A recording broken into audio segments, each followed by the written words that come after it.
찬송가 505장입니다. 찬송가 505장 온 세상 위하여 나 복음 전하리. 함께 찬양하시겠습니다. 찬송가 505장입니다. 온 세상 위하여 나 복음 전하리.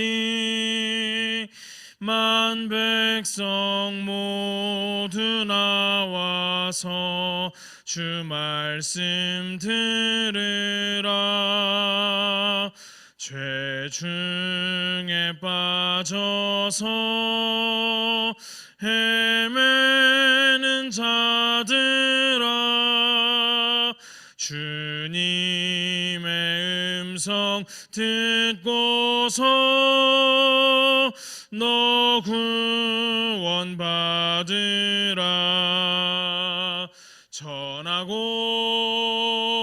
기도해 매일 증인 되리라. 세상 모든 사람 다 듣고 그 사랑 알도록 온 세상 위하여 이 복음 전하리. 저 죄인 회개하고서 주 예수 믿으라. 이 세상 구하려 주 돌아가신 것 나 증거하지 않으면 그 사랑 모르리. 전하고 기도해 매일 증인 되리라. 세상 모든 사람 다 듣고 그 사랑 알도록 온 세상 위하여 주의 임하니. 주 예수 이름 힘입어 이 복음 전하자. 먼 곳에 나가서 전하지 못해도 나 어느 곳에 있든지 늘 기도 힘쓰리. 전하고 기도해 매일 증인 되리라. 세상 모든 사람 다 듣고 그 사랑 알도록. 이 시간 다 함께 찬양의 고백을 기억하시며 기도하시겠습니다. 우리들의 삶에 임하여 주신 하나님의 놀라운 은혜를 감사합니다. 주님의 은혜로 오늘 이 시간도 내 삶에 내 걸음에 임한 복음의 말씀을 듣고자 합니다. 그 말씀을 듣고 그 말씀대로 순종하며 살아갈 수 있는 믿음을 허락하여 주시고 내 삶을 구원하시고 나의 삶을 사랑하시며 나의 삶을 평안케 하시는 그 말씀을 듣고 살아가는 우리의 삶이 되게 하소서. 주님의 깊으신 사랑을 이 시간 더욱 깊게 알아가는 시간 되게 하소서. 함께 기도하시겠습니다.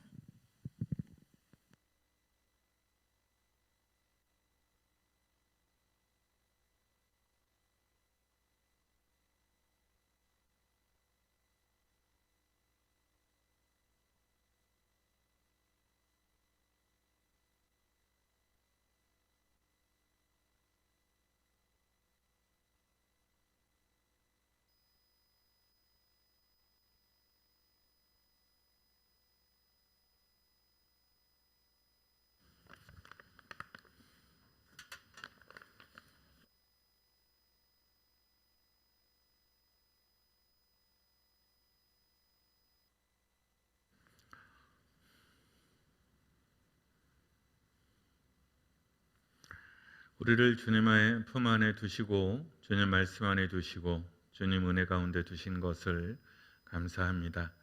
이 저녁 주님 말씀 안에 모이고자 합니다. 모인 모든 심령 위에 주님 거룩한 은총으로 축복해 주셔서 하나님이 즐거이 하나님의 말씀이 즐거이 들리게 하여 주시고 깨닫는 즐거움에 이룰 수 있도록 인도하여 주시옵소서. 이 평화로운 저녁에 흩어져 있는 모든 식구들의 평안을 비오니 어디에 있든지 하나님 그 마음과 영혼이 평안하게 하시고 복되게 하여 주옵소서. 예수님 이름으로 기도드립니다. 아멘.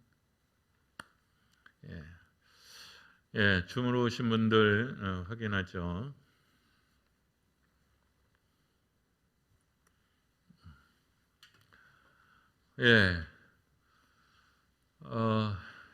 유선희 권사님, 김광숙 권사님, 김수영 권사님, 서옥경 권사님, 최태한 장로님, 김영자 권사님, 송윤경 권사님, 이지영 권사님, 박순옥 권사님.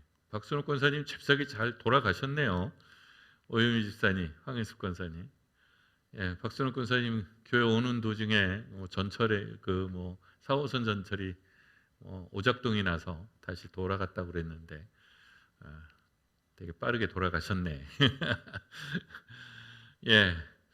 자, 오늘 마가복음 6장의 이야기를 하죠. 먼저 마가복음 6장을 펴시죠.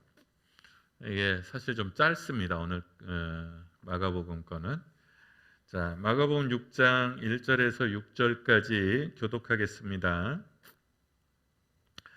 예수께서 거기를 떠나사 고향으로 가시니 제자들도 따르니라. 안식일이 되어 회당에서 가르치시니 많은 사람이 듣고 놀라 이르되 이 사람이 어디서 이런 것을 얻었느냐? 이 사람이 받은 지혜와 그 손으로 이루어지는 이런 권능이 어찌 됨이냐? 이 사람이 마리아의 아들 목수가 아니냐? 야고보와 요셉과 유다와 시몬의 형제가 아니냐? 그 누이들이 우리와 함께 여기 있지 아니하냐 하고 예수를 배척한지라. 예수께서 그들에게 이르시되 선지자가 자기 고향과 자기 친척과 자기 집 외에서는 존경을 받지 못함이 없느니라 하시며 거기서는 아무 권능도 행하실 수 없어 다만 소수의 병자에게 안수하여 고치실 뿐이었고 그들이 믿지 않음을 이상히 여기셨더라. 아멘. 거기에 6절 후반절까지 있군요. 마태복음 13장입니다. 53절에서 58절까지 교독하겠습니다. 마태복음 13장 53절에서 58절까지예요. 교독하죠.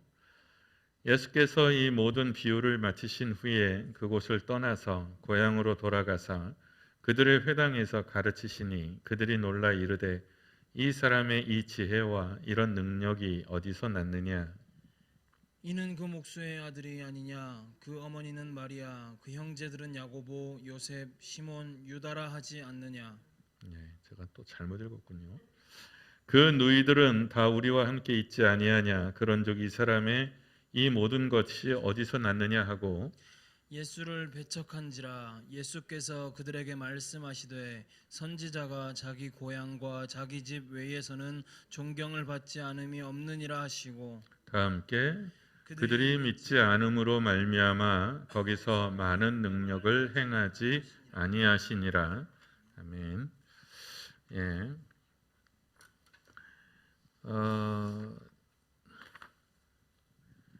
마가복음과 마태복음은 둘 다 분량도 비슷하고요, 내용도 비슷해요. 그죠?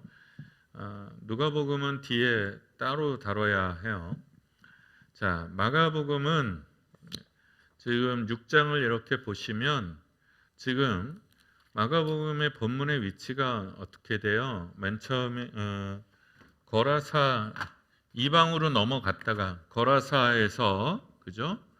거라사에서 귀신 들린 사람을 고쳤고 갈릴리로 되돌아오셨어요. 갈릴리로 되돌아오셨어요. 그리고 갈릴리에서 되돌아오신 예수님이 야이로의 딸과 혈루증 여인을 고쳤죠. 그리고 나서 나사렛으로 갔어요. 그러니까 예수님이 지금 사역이 거기다가 마가복음 1장에는 예수께서 거기를 떠나서 고향으로 가시니 제자들도 따르니라 이렇게 돼 있어요. 그러니까 마가복음은 예수님의 사역이 거라사, 갈릴리, 나사렛 이렇게 이어지고 있어요. 그러니까 마가복음은 갈릴리의 예수라고 그랬어요. 그래서 나사렛도 사실 갈릴리 지역의 한 동네예요. 갈릴리 지역의 작은 동네이죠. 그리고 제자들도 따르다 그랬으니까 마가복음에서는 지금 예수님이 나사렛에 갔는데 사실은 금이 환영한 거죠. 그러니까 이런 많은 사역을 등에 업고 성공적인 사역을 등에 업고 고향으로 가셨어요. 아마 예수님 입장에서는 선물 보따리를 들고 가신 것 같은 그런 느낌이었을 거예요. 그러니까 당신의 사역이 이제 막 기적이나 이적이 막 일어났을 때 나사렛에게도 그런 은총과 복음을 이렇게 나눠주고 싶은 마음이 컸겠죠. 당신의 고향이니까요. 근데 예상대로 되지 않았어요. 안식일이 돼서 회당에서 가르치셨는데 많은 사람들이 듣고 놀랐어요. 그런데 이 사람이 그 사람들이 이렇게 말했다는 거죠. 오, 이런 것들을 어디서 얻었지? 이 사람이 받은 지혜와 이 손으로 이루어지는 권능이 어찌 됨이냐라는 거죠. 그러니까 나사렛에서 회당에서 가르치셨는데 말씀에 놀라움이 있었다는 거예요. 뭔가 은혜라고 표현하기는 어렵고 어떤 논박할 수 없는 말씀의 능력을 경험한 거죠. 말씀의 능력도 경험했고 그 다음에 어떤 권능도 보았거나 적어도 들었어요. 나사렛 사람들이. 그런데 이 사람들이 이렇게 생각했죠. 도대체 이게 어디서 온 거지? 하고 이걸 궁금했다고 그래야 되나요? 의문을 가졌어요. 그렇죠? 근데 마태복음은 조금 생각이 달라요. 그러니까 본문의 위치가 달라요. 마태복음을 보세요. 마태복음은 그 설교 뒤끝에 나와요. 마태복음 13장을 보세요. 마태복음 13장에서 네 가지 땅에 떨어진 비유가 나오죠. 그러니까 땅에 떨어진 비유를 하시고 그 다음에 천국 비유가 13장 내내 나오죠. 그래서 하나님의 나라가 뭐 겨자씨와 같고 또 좋은 씨를 뿌린 것 같고 가라지 나오고 뭐 가라지 비유를 설명하시고 또 천국은 이거다 저거다 이렇게 말씀을 하셨어요. 근데 마태는 이 이야기의 배경이 보세요. 지역으로 행위죠. 그러니까 마가복음은 예수님의 지금 행위가 이어지고 있죠. 근데 마태는 비유예요. 그래서 53절에 예수께서 이 모든 비유를 마치신 후에 그곳을 떠나시고 고향으로 돌아가셨어요. 그러니까 마태복음의 배경은 비유예요. 비유를 마쳤어요. 가르침을 마쳤어요. 그리고 고향으로 돌아가셨어요. 그러니까 마태는 지금 이야기는 비유의 연장선 속에 있어요. 이 이야기는 똑같은 사건인데 마가는 예수님의 행위라는 관점에서 그 사건을 보고 있고 마태는 교훈의 연장선 속에서 보고 있어요. 그러니까 왜 이 사람들은 믿지 않나? 이 어떤 교훈을 전제로 하고 있어요. 근데 마가복음은 이 사건이 예수님의 행위에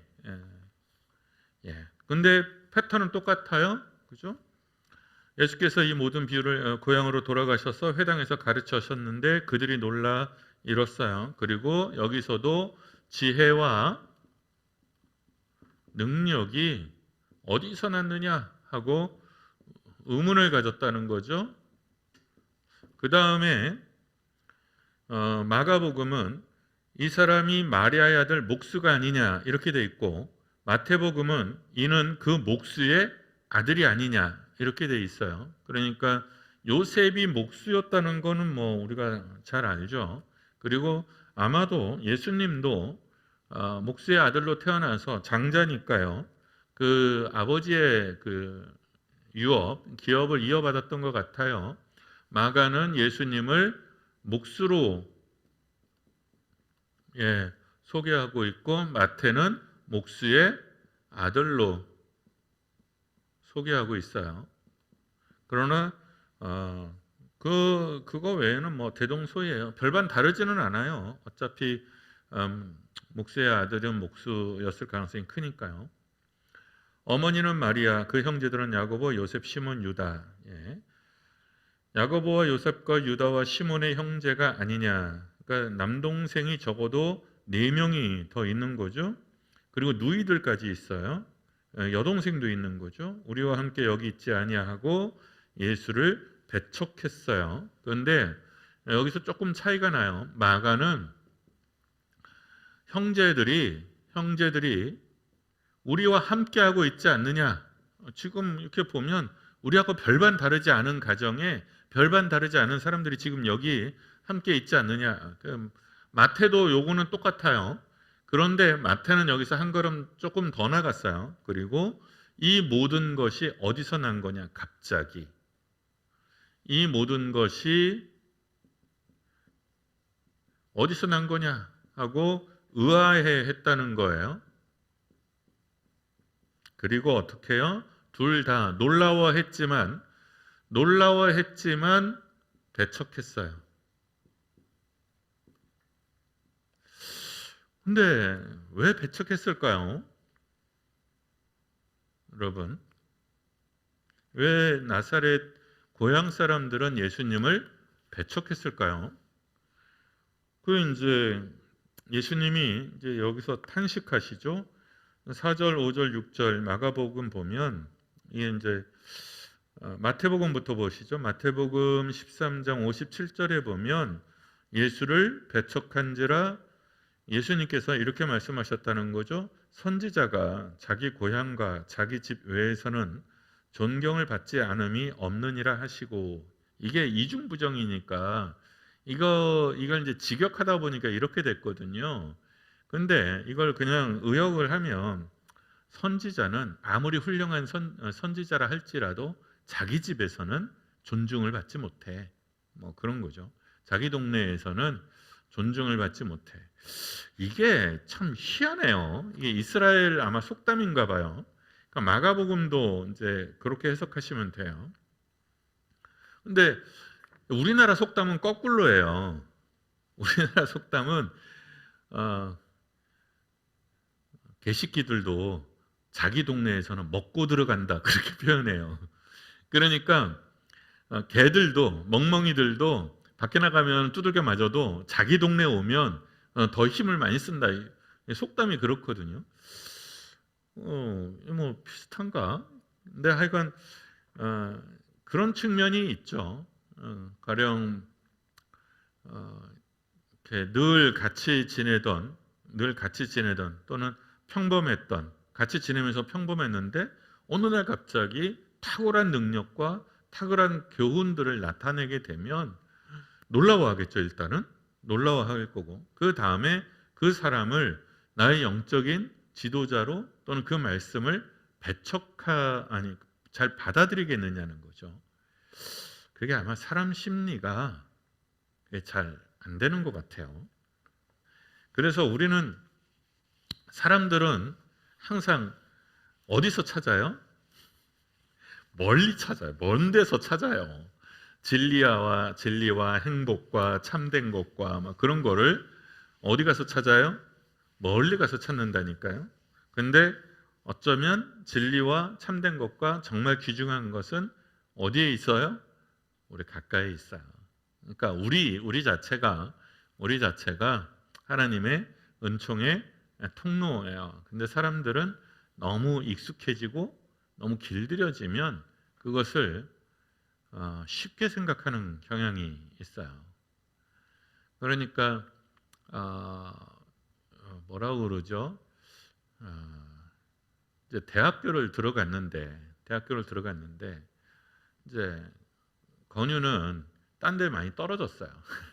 재수도 했지만 딴 데 많이 떨어졌는데 한 개 남은 게 이제 붙은 거예요. 그래서 얘는 되게 감사한 마음이 커요. 아주 즐겁게 학교를 다녔어요. 그런데 같은 학교 같은 동기 중에는 시험을 다시 친 애들이 제법 많아요. 근데 어떤 애들이 시험을 다시 치냐면 1차에 그 학교를 붙은 애들. 1차에 덜컥 그 학교를 붙은 거야. 그러니까 다른 데 2차, 3차, 4차는 기회도 없었어요. 1차에 그냥 붙어버렸으니까. 그러니까 그런 생각을 하는 거죠. 내가 너무 낮게 그 쳐서 여기 왔나 하는 생각이 드는 거죠. 그러니까 사람이 자꾸 그러는 것 같아요. 내가 보기에는 부부 생활도 그런 것 같아요. 부부 생활도. 그러니까 어쨌든 뭐 처음에 좋아한다고 그러고 프로포즈하고 막 그럴 때는 뭐 가슴 콩닥콩닥 뛰시고 거절당하면 어떡하나 별 생각을 다 했을 건데 어쨌든 꼬리는 해서 결혼을 했어요. 근데 이게 너무 쉽게 잡혔나? 뭐 이런 생각들을 하는 것 같아요. 보면. 그리고는 자꾸 뭐랄까 딴 생각을 한다 그럴까요? 내가 이 사람 말고 더 나은 사람을 선택했더라면 뭐 이런 거. 근데 사람이 참 바보라는 게 지가 그런 생각을 하면 지 옆에 사람은 어떤 생각을 할까요? 네, 똑같거든요. 똑같아요. 그러니까 마음에 결정한다는 건 그래서 중요해요. 뒤돌아보지 않는다. 두리번거리지 않는다. 이것을 어쨌든 최선의 선택이니까 여기에서 내가 멈춘다. 결정 난 거는 뒤돌아보지 않아야 돼요. 그리고 중요한 건 자기 셈에서 물을 마시는 것, 자기 영역에서 물을 마시는 것이 정말 중요해요. 그러니까 우리 셈은 어디예요? 우리 교회고요, 우리 사람이고요, 우리 가족이거든요. 근데 자꾸 미국 셈, 영국 셈 이거 자꾸 뒤져봐야 멀리 있잖아요. 아무 의미가 없어요, 여러분. 그리고 딴 셈에서 물 마시면 배탈 나요. 예. 근데 너무 익숙한 것, 아마 너무 익숙해서 그런 걸 거고요. 평범해서 그럴 거예요. 그 다음에 나사렛은 어떤 동네냐면 갈릴리는 천대받는 땅이라고 그랬잖아요.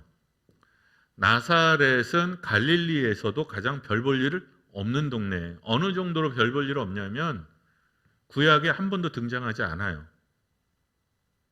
나사렛은 구약에 한 번도 등장하지 않아요. 나사렛은. 그러니까 정말로 시골 동네 중에 또 한 걸음 더 들어가야 되는 거예요. 예. 제가 고향이 충청북도 황간이에요. 황간. 그러니까 이렇게 충청북도가 이렇게 있으면 여기예요. 여기가 추풍령이에요. 추풍령인데 요 바로 밑에가 황간이에요. 그 여기 넘어가면 이제 경상도하고 이쪽으로 넘어가면 경상도고 아마 이쪽으로 넘어가면 전라도고 그럴 거예요. 근데 이제 고향에 이제 내려가잖아요. 내려가면 고모댁이 있어요. 고모댁. 우리 고모가 사는 댁은 황간역에서 한 15분 거리예요. 그냥 차로 가면 한 15분 거리 정도 돼요. 그러니까 가깝죠. 여기 이제 벌판도 있고. 근데 우리 어머니 집은 여기에서 2시간 반을 들어가야 돼요. 버스 타고. 같은 황간인데. 구비구비. 그리고 우리 어머니 집은 여기서 한 2시간 더 버스 타고 가야 돼요. 이제 뭐 승용차가 됐고 길이 많이 좋아져서 이제 1시간 뭐 그쯤 되는데 예. 전쟁이 났는데 몰라요. 몰랐대요. 우리 어머니 댁은. 더 심각한 거는 제가 땅을 받았다 그랬잖아요. 우리 어머니 집이 살던 데 말고 우리 어머니 집이 장서한 데 말고 신혼 때 우리 외할아버지 외할머니네가 살던 그 집은 그 동네에서 40분을 더 들어가야 돼요. 차 타고. 예. 완전히 오지예요. 예. 인터넷으로 보니까 사람이 안 사는 것 같더라고요. 집만 맺혀 있고. 그러니까 나사렛은 그런 거예요. 황가 안에서 더 들어가는 그 어떤 곳이에요. 그러면 어떻게 해요? 나사렛 사람들의 자존감이라는 게 높았을까요? 높지 않았을 거예요. 그게 아주 이상해요. 자존감이 낮은 사람들은 자기 옆에 사람들을 함부로 대하는 경향이 있어요. 그러니까 자기 자신을 믿지 못하거든요. 그러니까 나 같은 놈한테 걸린 여자, 나 같은 놈한테 걸린 친구, 나 같은 놈한테 걸린 교회가 뭐 이렇게 생각하는 경향들이 되게 많아요. 그래서 이 사람들은 그런 측면, 그러니까 나사렛 따위에서, 갈릴리 따위에서 또는 나사렛 따위에서 스스로 그렇게 생각하는 경향들이 있었던 것 같아요. 여러분, 옆에 사람이 낮은 게 아니라 여러분 자신이 낮은 것일 수 있어요. 네. 예수님이 되게 이상히 여겼다고 그랬어요. 마가복음에 보면 재밌는 표현이에요. 5절 보면 6장 5절 보면 거기서는 아무 권능도 행하실 수 없었대요. 아무 권능도 행하실 수 없었다. 마가복음에서는 왜 그랬을까요? 다만 소수의 병자에게 안수하여 고치실 뿐이었다. 근데 소수라 할지라도 병을 고치잖아요. 그러면 나사렛에서 소수의 병자들에게 소수라 할지라도 한두 사람이라도 병을 안수해서 고쳤으면 그럼 사람들이 정말 신기해하지 않았을까요? 그래도 뭔가 그렇게는 해도 좀 마음에 해도 사람이 나았잖아요. 그러면 그 권능에 순복할 것 같은데 한번 마음이 다치면 그건 신기한 것 또는 잘난 척하는 것 아마 이렇게 됐던 것 같아요. 그래서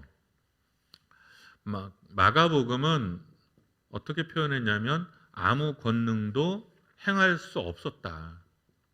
행할 수 없었다. 이렇게 표현해요. 마태는 조금 달라요. 마태복음은 그렇게 말씀하시고 그들이 믿지 않아서 믿음이 없어.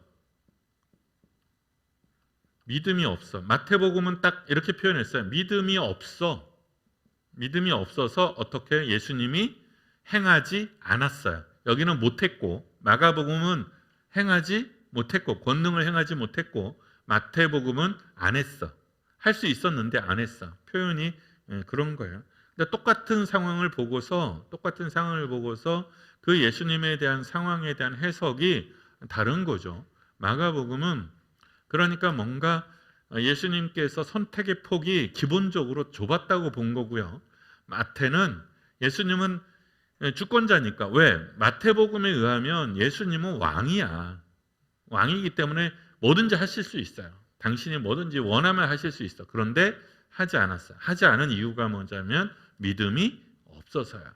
그러니까 마태는 이 얘기를 하는 거예요. 왜 우리가 유대인이고 이스라엘인데 이방인들에게 밀려서 주변부로 밀려나가느냐. 언약의 계보가 왜 혈통적인 유대인으로 가지 않고 새로운 공동체로 넘어갔느냐. 그러면 마태는 이렇게 얘기하는 거예요.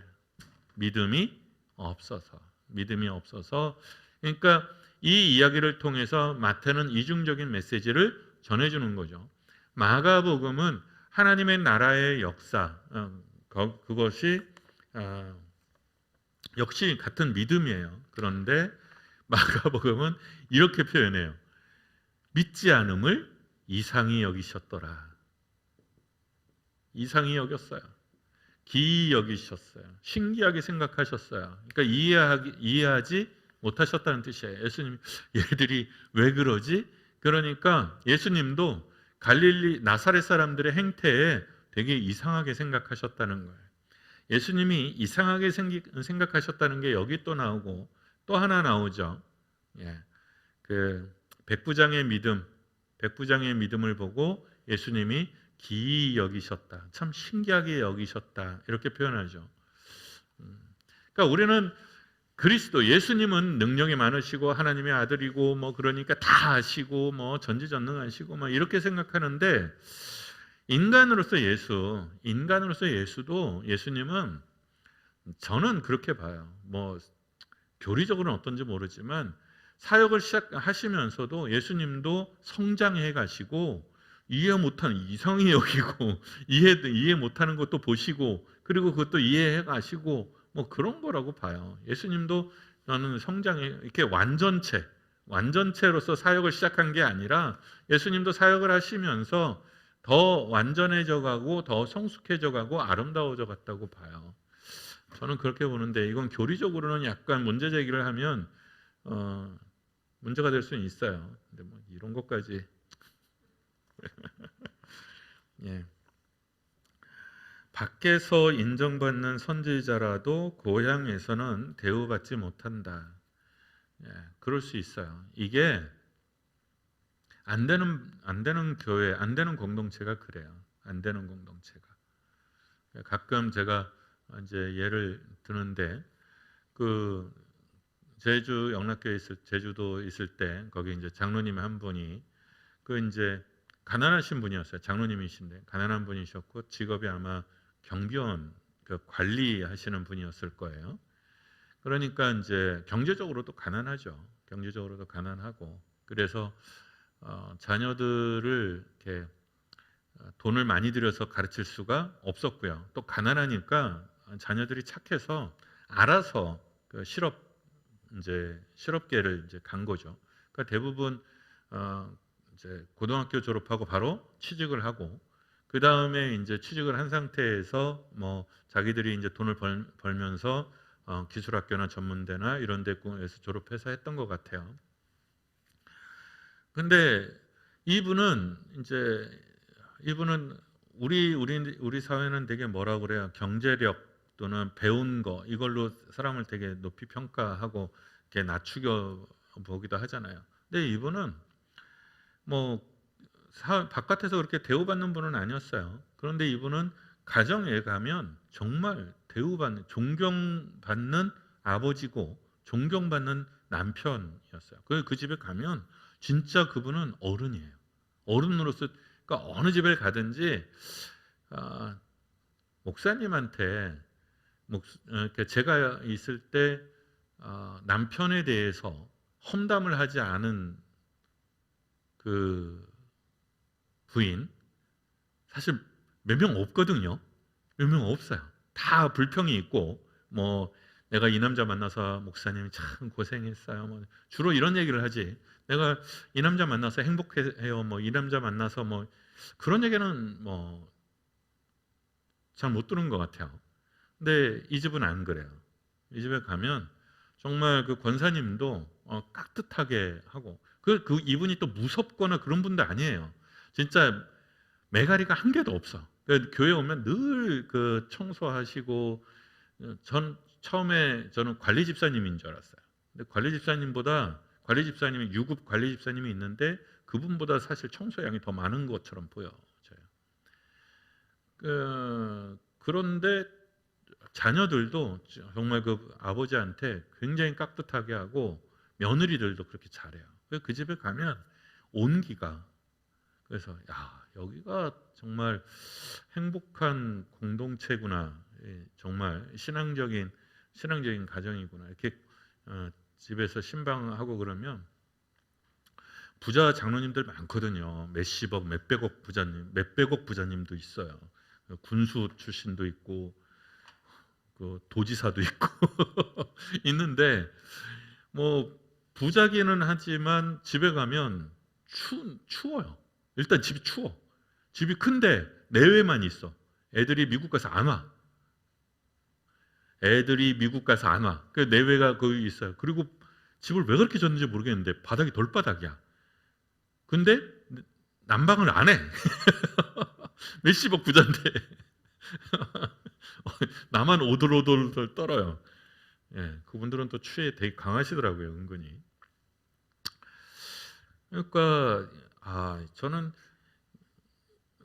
세상과 다른 복됨이 있고 세상과 다른 행복이 따로 있다고 봐요. 그리고 안에서 인정하는 사람, 안에서 인정받는 사람. 예. 밖에서 인정받는 선지자도 고향에 오면 별 볼 일 없을 수 있어요. 근데 실제로는 우리가 더 큰 사람일 수 있어요. 요게 마태복음, 마가복음의 이야기인데 누가복음은 또 달라요. 이 이야기가 굉장히 다릅니다. 우리 누가복음으로 넘어가 보죠. 누가복음은 일단 길어요. 4장 16절에서 30절이에요. 마가복음 4장 16절에서 30절 빠르게 한 절씩 교독합니다. 이거 한번 주일날 설교했던 것 같은데, 했죠. 예수께서 그 자라나신 곳 나사렛에 이르사 안식일에 늘 하시던 대로 회당에 들어가서 성경을 읽으려고 서심해 선지자 이사야의 글을 들이거늘 책을 펴서 이렇게 기록된 데를 찾으시니 곧 주의 성령이 내게 임하셨으니 이는 가난한 자에게 복음을 전하게 하시려고 내게 기름을 부으시고 나를 보내사 포로된 자에게 자유를 눈먼 자에게 다시 보게 함을 전파하며 놀린 자를 자유롭게 하고 주의 은혜의 해를 전파하게 하려 하심이라 하였더라. 책을 덮어 그 맡은 자에게 주시고 앉으시니 회당에 있는 자들이 다 주목하여 보더라. 이에 예수께서 그들에게 말씀하시되 이 글이 오늘 너희 귀에 응하였느니라 하시니 그들이 다 그를 증언하고 그 입으로 나오는 바 은혜로운 말을 놀랍게 여겨 이르되 이 사람이 요셉의 아들이 아니냐. 예수께서 그들에게 이르시되 너희가 반드시 의사야 너희 자신을 고치라 하는 속담을 인용하여 내게 말하기를 우리가 들은 바 가버나움에서 행한 일을 내 고향 여기서도 행하리라 하리라. 또 이르시되 내가 진실로 너희에게 이르노니 선지자가 고향에서는 환영을 받는 자가 없느니라. 내가 참으로 너희에게 이르노니 엘리야 시대에 하늘이 3년 6개월간 닫히어 온 땅에 큰 흉년이 들었을 때에 이스라엘에 많은 과부가 있었으되 엘리야가 그중 한 사람에게도 보내심을 받지 않고 오직 시돈 땅에 있는 사렙다의 한 과부에게 뿐이었으며 또 선지자 엘리사 때에 이스라엘에 많은 나병 환자가 있었으되 그 중에 한 사람도 깨끗함을 얻지 못하고 오직 수리아 사람 나아만 뿐이었느니라. 회당에 있는 자들이 이것을 듣고 다 크게 화가 나서 일어나 동네 밖으로 쫓아내어 그 동네가 건설된 땅 산 낭떠러지까지 끌고 가서 밀쳐 떨어뜨리고자 하되 다 함께 예수께서 그들 가운데로 지나서 가시니라. 아멘. 이 누가복음은 일단 4장이에요. 그렇죠? 그러니까 배치가 지금 4장이야.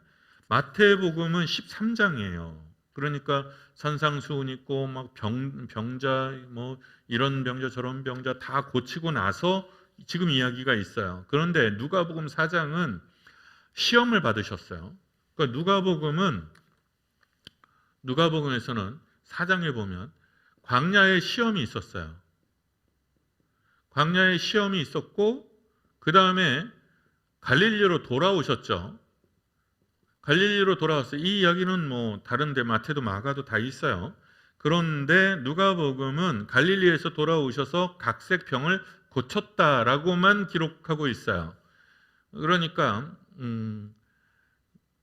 14절 15절이죠. 4장 14절 15절에 보면 예수께서 성령의 능력으로 갈릴리에 돌아가시니 그 소문이 사방에 퍼졌고 여러 회당에서 가르치심에 무사람에게 칭송을 받으셨어요. 갈릴리에서 이제 활동을 좀 하신 거죠. 그리고 나서 나사렛으로 곧장 와요. 그리고 나서 이 이야기가 있고 나서 이제 우리가 늘 알고 있는 그거 뭐 병자를 고치고 더러운 귀신을 고쳐내고 중풍병자 나병 환자 또 사람들을 선택한 이야기가 이 이후에 나와요. 그러니까 이 이야기는 누가는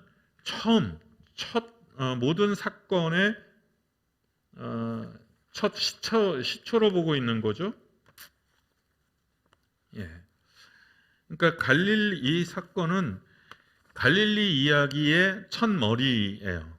그래서 이 14절 15절은 아까 누가복음 4장 14절 15절은 큰 제목이죠. 큰 제목 이렇게 하고 갈릴리에서 칭송을 받았다.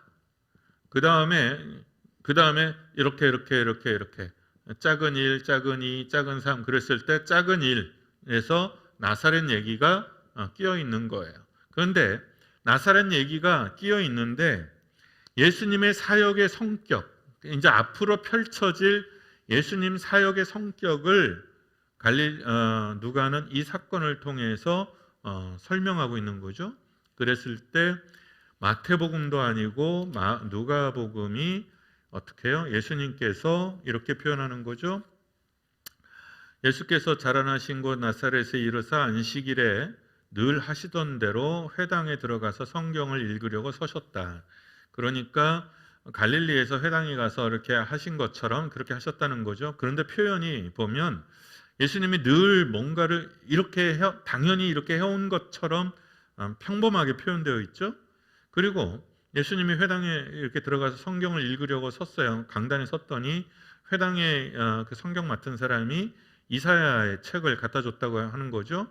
이사야의 책을 가져다 주니 예수님께서 그 이사야서 중에서 굳이 찾아서 61편, 시편 61편을 찾아서 이 본문을 읽었다는 거예요. 그래서 주의 성령이 내게 임하셨으니 이는 가난한 자에게 복음을 전하게 하시려고 내게 기름을 부으시고 나를 보내사 포로된 자에게 자유를 이렇게 하셨다는 거죠. 전파하게 하려 하심이라 하였더라. 마태 같으면 이 말씀이 응하였더라라고 얘기를 했을 거예요.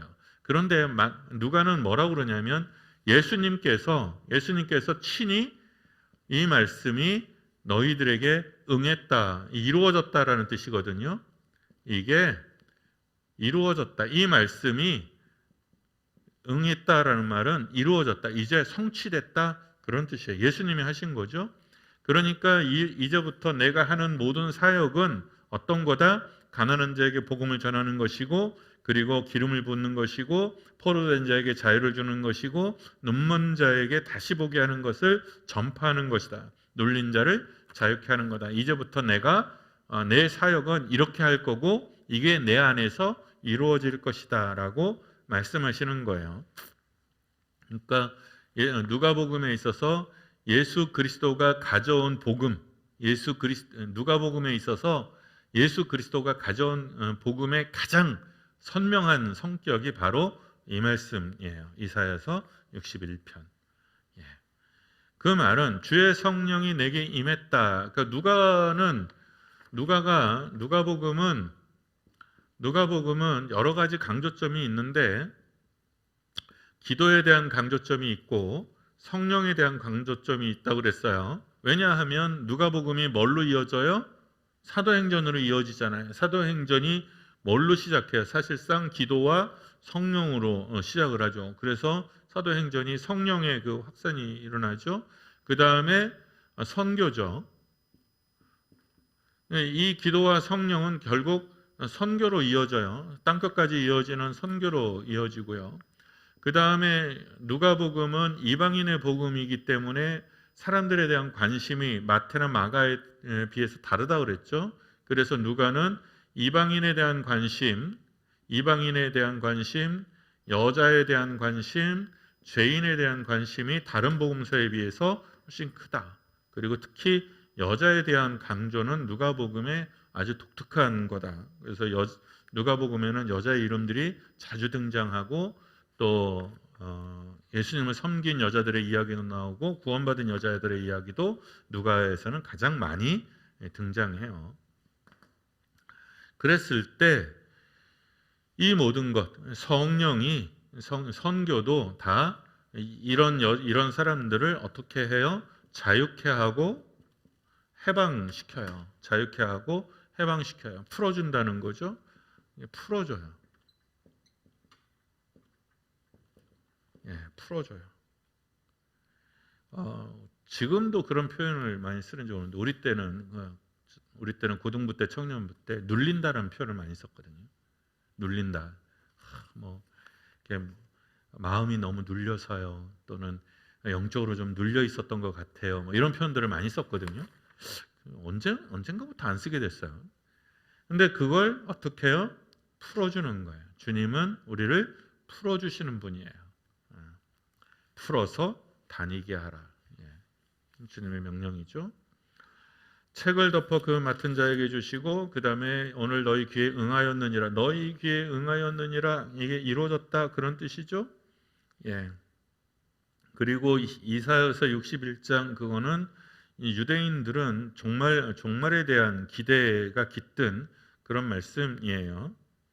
그런데 여기에서 너희 귀에 응했다라고 말했을 때 이제 사람들의 반응이 나오죠. 그랬을 때 은혜로운 말에 놀랐어요. 이거는 마태, 마가 누가 놀라움이 있었어요. 그렇죠? 놀라워했어요. 그 다음에 이게 요셉의 아들이 아니냐 의문으로 갔죠. 그 다음에 결과는 없어요. 의문으로 갔는데 그건 없어요. 근데 예수님의 말씀이 나와요.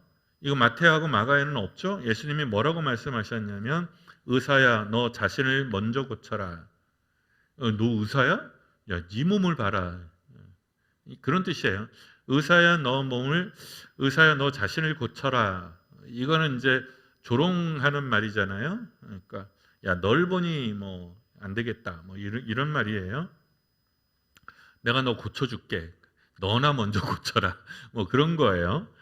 그런 말로, 그런 조롱의 말로 나한테 요구하게 될 거다라고 예수님이 말씀하세요.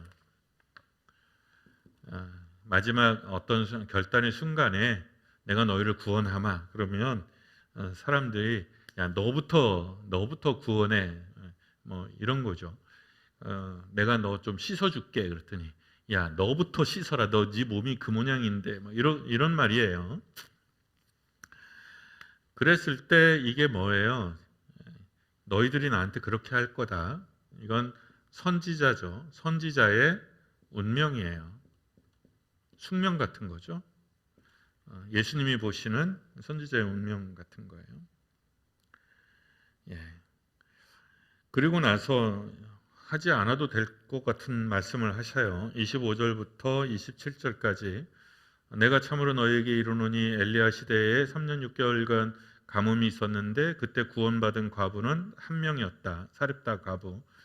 또 선지자 엘리사 때에는 많은 나병 환자가 있었지만 한 사람도 깨끗함을 얻지 못했고 오직 나만 장군뿐이었다. 그러니까 이 말은 그때도 그랬지만 너희 조상들이 그때도 부패하고 그래서 하나님 앞에 심판을 받은 것처럼 지금도 딱 한 사람 외에는, 그러니까 이런 믿음 있는 몇 사람 외에는 구원받지 못할 거다라는 이 말은 니네들은 버림받을 거다 그런 뜻이에요. 나사렛 사람에 대해서 되게 세게 얘기하신 거죠. 그랬을 때 회당에 있는 사람들은 딴 거는 못 알아들었는지 모르는데 이 말은 잽싸게 알아들었어요. 그래서 어떻게 해요? 크게 화를 냈다는 거죠. 그리고 동네 바깥으로 쫓아냈고요. 그리고 낭떠러지까지 끌고 올라가서 어떻게 예수님을 밀어서 죽이려고 했다는 거죠. 그런데 이해할 수 없는 말씀이에요. 설명도 없어요. 30절에 예수께서 그들 가운데로 지나서 가셨다는 거죠. 고향 사람들이 반발했어요. 그러니까 마태와 마가는 그냥 단순히 배척했다 이렇게 됐죠. 듣지 않았어요. 배척했어요. 그냥 밀어냈다는 거죠. 그런데 여기에는 누가복음 이게 되게 독특해요. 누가복음은 되게 이스라엘이나 유대나 제자에 대해서 어떻게 해요? 이렇게 비난하는 것, 비난거리의 이야기는 잘 안 해요. 그러니까 똑같이 베드로가 잘못한 얘기를 있으면 어떻게 해요? 마태는 막 신랄하게 쓰고 마가는 좀 둥그리뭉실, 그러면 누가는 아예 삭제, 이런 식으로 누가복음은 이방인에게 보내는 편지이면서도 유대인들을 존중할 것을 계속 요구하거든요. 그래서 될 수 있으면 이스라엘 사람들에게 흠다는 얘기는 잘 안 하려고 그래요. 그런데 여기서는 마태도 안 하고 마가도 안 한 이야기를 해요. 어떤 얘기를 해요? 적이죠. 배척이 아니라 거의 적대시한 거죠.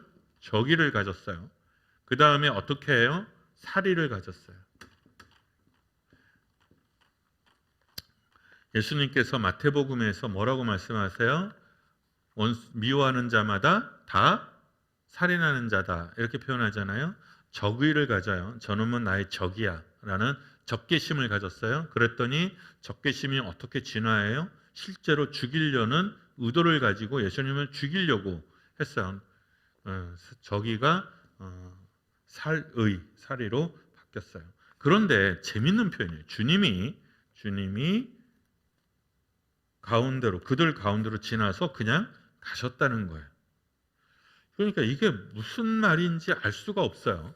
그러니까 영화로 우리가 이 드라마를 찍는다면 사람들이 열받았잖아요. 그래서 끌고 갔을 거 아니에요. 낭떠러지로 끌고 가서 밀어 떨어뜨리려고 하는 순간에 예수님이 갑자기 산책 나온 사람처럼 이렇게 쓱 지나가셨다는 거예요.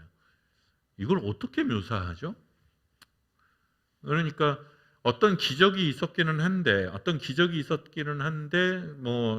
누가가 설명을 해주지 않아요. 잠시 사람들의 눈을 가렸든지 어떻게 하셨는지는 알 수 없는데 근데 이 표현이 재밌는 표현이에요. 마치 산책 나온 사람처럼 저기와 사리로 막 기세등등한 사람들 가운데에서 그냥 평범하게 쓱 지나가셨다는 거예요. 자, 그러면 이게 선지자의 운명이라고 그랬어요. 선지자의 운명이요. 그리고 주님의 운명이기도 하죠. 그러니까 사람들이 그렇게 할 거라는 거잖아요. 그렇게 할 거라는 거예요. 그러니까 주님이 언젠가 그런 증명에 부딪히게 될 거고 그럴 거라는 거예요. 그러니까 이거는 선지자의 운명이라는 건 과거죠. 과거의 선지자들이 하나님의 말씀을 맡았던 예언자들이 그런 대우를 받았다는 거예요. 아마 누가는 마태와 마가가 기록한 선지자들이 자기 집 외에는 환영받지 못함이 없느니라 하는 이 속담을 제대로 이해하지 못했던 것 같아요. 그러니까 이게 뭔가 문맥이 잘 안 맞으니까 자기식대로 해석한 것 같아요. 그러니까 여기에서 이제 선지자가 고향에서는 환영을 받는 자가 없느니라, 그냥 직역을 해버린 거죠. 고향에서는 아마 그런 뜻일 거다라고 그렇게 의역해서 해석을 했어요. 그러니까 선지자는 그 고향에서 대부분 이런 대우를 받아. 그리고 결국 그런 운명에 처해. 그리고 그거는 예수님의 운명이기도 해. 그런데 이거는 예수님의 운명이야. 이거는 누가복음을 읽고 있는 사람들에게서는 예수님의 운명조차도 과거죠. 과거예요. 그러니까 현재는 뭐예요? 선교사의 운명이에요. 선교사의 운명 또는 교회의 운명 또는 복음 전도자의 운명 또는 우리들의 운명이에요. 그러니까 우리들이 어떤 대우를 받을 거라는 거예요. 집에서는 잘 안 통할 거다. 가까운 곳에서는 잘 안 통할 거다. 그리고 배척받을 거고 심지어는 적이와 살이를 경험하게 될 거다. 그러니까 우리가 선교 현장에서 누가복음은 선교복음이잖아요.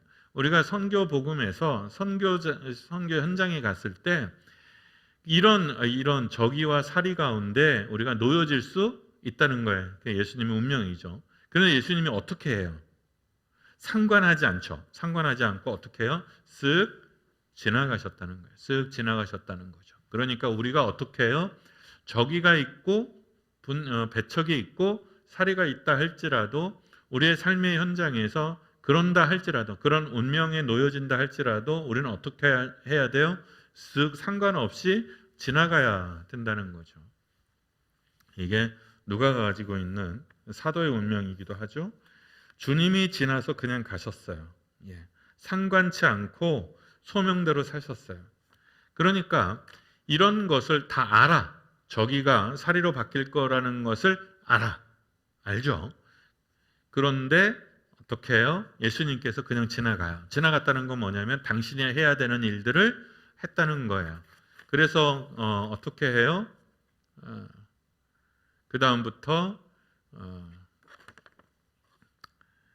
누가복음 4장 16절에서 30절까지 그렇게 하고 31절에 가버나움으로 되돌아오셔서 사역을 하세요. 우리가 이미 마태 마가에서 들었던 더러운 귀신들을 고치고 온갖 병자를 고치고 어부들을 따르게 하시고 중풍병자 나병 환자를 고쳐요. 그런데 그런 것들이 결국에는 어떻게 된다? 결국에는 그런 많은 일들을 함에 있어서도 결국에는 배척받게 될 것이고 살이 죽음에 이르게 될 거다라는 것을 어떻게 해요? 누가복음은 여기에서 4장에서 암시하고 있어요. 누가복음은 이 이야기를 통해서 예수님의 종말이 어떻게 될 거다? 그런 안 좋은 끝에 이르게 될 거라는 것을 하고 있어요. 그러니까 예수님은 십자가가 앞에 놓여져 있고 죽음 또는 실패 그게 앞에 놓여져 있다는 것을 알았지만 알면서도 상관하지 않고 그 길을 향해서 쭉 가셨다는 얘기를 아예 누가복음은 앞에다가 놓고 하는 거죠.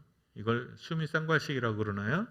앞에서 이미 결과를 암시해주고 그 다음에 쭉 그렇지 않을 것 같은 줄거리들을 쭉 하고 거봐 그 암시대로 요즘 아이들 말로는 떡밥을 풀었다 그렇게 표현하죠. 그렇게 이어가고 있는 거예요. 그러니까 누가복음, 마태와 마가의 자리 똑같은 사건이지만 마태와 마가의 자리가 조금 다르다고 그랬어요. 마가는 예수님의 행위에 주목하고 있고 마태는 그 사건이 주는 교훈, 믿음 없음에 대해서 주목하고 있고 누가복음은 이 사건을 예수님의 복음의 온전함, 예수님의 복음의 성격을 나타내는 것으로 그리고 예수님의 사역의 성격, 소명의 성격 그랬을 때 선지자의 운명, 주님의 운명, 우리들의 운명들이 그러할 때 우리가 그렇게 쓱 지나가야 된다는 것을 보여주는 거죠. 예, 같은 사건이라 할지라도 보는 위치에 따라서 받아들이는 위치에 따라서 메시지가 달라지고 강조점들이 달라진다는 것. 그러니까 공간복음서를 공부하는 이유는 하나님의 말씀이 결코 단선적으로 이렇게 단면적이지 않다라는 거예요. 여러 가지 입체적인 면이 있어요. 그래서 저는 인간관계에 있어서도 교회 생활이나 인생에 있어서도 한 단면만을 보고 판단하고 결정짓는 것은 어리석다. 나는 우리나라 속담 중에서 가장 경계해야 되는 속담이 하나를 알면 열을 안다. 뭐 이런 거. 사람은 그렇게 판단하고 평가하시면 안 돼요. 인생도 그렇게 간단하지 않아요. 그렇게 단순하지 않아요. 그러니까 여러 가지 측면과 장면에 따라서 메시지도 달라지고 주님이 나한테 말씀이 나에게 말 걸어오는 것도 여러분 달라요. 그러니까 또 각자의 삶이 다르잖아요. 우리가 각자의 삶이 다르니 각자의 위치에서 이 이야기들이 우리에게 주는 교훈과 걸어오는 말씀들이 다 달라요. 그러니 또 그 말씀 뭐 순종하라는 거야, 뭐 믿으라는 거야 이렇게 해서 단선적으로 결정지으면 성경은 나한테 말을 걸지 않아요. 그러니까 항상 열린 마음으로 주님 내가 듣겠사오니 내 삶에 말씀하옵소서 하면 벌써 마태의 이야기가 다르고 마가의 얘기가 다르고 누가의 이야기가 다르잖아요. 거기에다가 마가 공동체, 마태 공동체, 누가의 공동체가 다르고 그 다음에 1000년 교회가 다르고 2000년 전의 교회, 2000년 후의 교회가 다르고 지금 우리 한길교회가 다르고 저 옆에 있는 교회 상황이 다르다고요. 그 상황에서 이런 이야기들이 어떻게 말 걸어올지 생각해 보면 하나님의 말씀은 그야말로 무궁무진합니다. 그리고 재밌어요. 굉장히 재밌습니다. 그리고 말씀에 신기함이 있어요. 놀라움이 있습니다. 지금 우리가 이제 어른이잖아요. 우리가 다 어른인데 어른의 가장 큰 문제 중에 하나가 놀라움을 잃어가는 거죠. 다 그게 그거지 뭐. 그 봄이 그 봄, 그 여름이 그 여름, 그 겨울이 그 겨울. 그 다음에 실제로 놀라움이 생기고 나면 그걸 받아들여야 되잖아요. 받아들여야 되는데 대부분 받아들이지 않아요. 왜 그러지? 의문을 갖죠. 그리고 어떻게 해요? 힘드니까. 놀랍다라는 건 새로운 거잖아요. 그러니까 배척해요. 그래서 익숙한 것은 익숙한 것대로 여러분 은혜예요. 그렇지만 익숙한 것에 길들여져 있으면, 그래서 한 걸음도 못 나가면 놀라움을 잃게 돼요. 놀라움을 잃게 돼요. 놀라움을 잃으면 그러면 늙어요. 그리고 그게 죽은 거예요. 놀라움을 잃으면.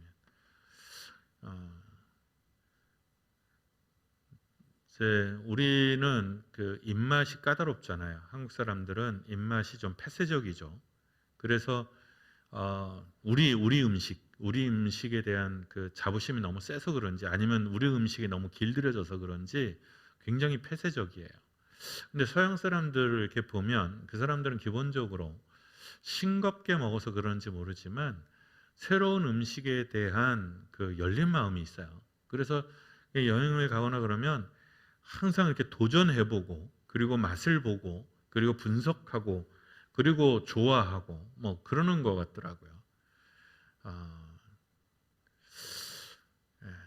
저는 그런 마음이 되게 필요하다. 인생을 좀 부요하고 풍성하게 갖춰가는 데는 새로운 것에 대한 도전, 그리고 놀라움, 그리고 수용, 그래서 나를 넓게 가져가는 것, 그게 중요한 것 같아요.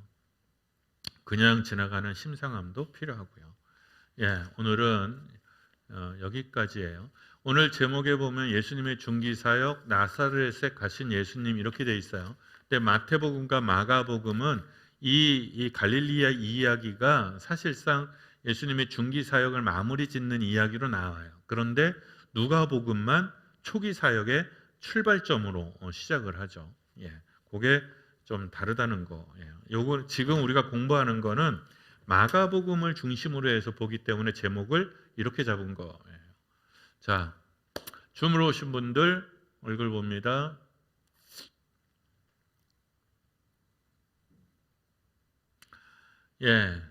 재밌으셨어요? 우리 이은경 집사님, 조금 늦게 들어오셨는데 건강하시고요. 강혜선 집사님, 화요일이네. 요새 습도가 높아서 건강관리, 밤에 잠자는 게 쉽지 않더라고요.